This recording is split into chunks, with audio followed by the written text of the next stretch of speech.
Pria berinisial SY melalui kuasa hukumnya Yulvan SH membantah insiden penabrakan yang dilakukannya terhadap Ibda Oki Junairi, anggota polisi yang menjabat sebagai Wakapolsek Baktia.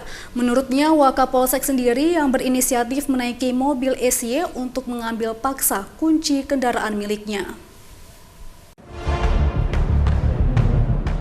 Kuasa hukum SY Yulvan SH juga membantah bahwa kliennya telah menyeret Wakapolsek hingga jarak 1 km karena SY sebelumnya telah meminta Ibda Oki Junairi untuk turun namun tidak digubris. Hal itu dilakukan SY untuk menyelamatkan mobil miliknya.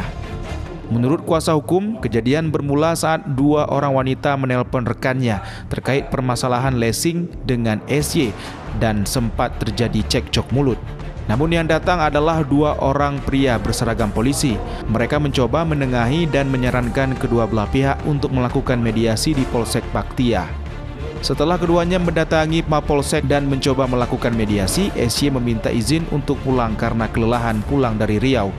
Terlebih lagi wanita yang mengaku dari pihak leasing tersebut tidak memiliki data yang lengkap. Namun upaya SY untuk pulang dihalang-halangi oleh pihak leasing dan Wakapolsek Baktia, sehingga kejadian itu pun terjadi.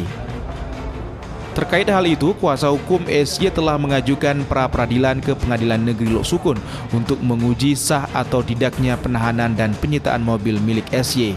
Dalam rangkaian kejadian tersebut juga terjadi dugaan penganiayaan.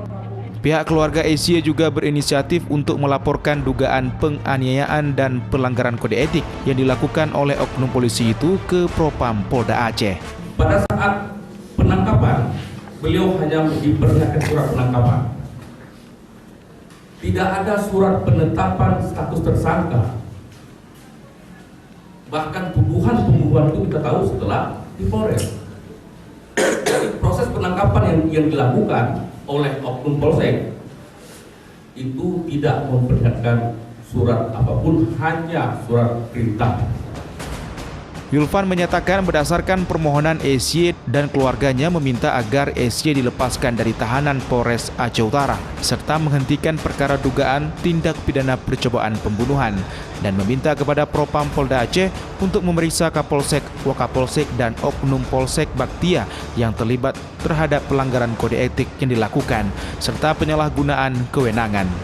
Dari Lok Sumawe, Armia Jamil, iNews melaporkan.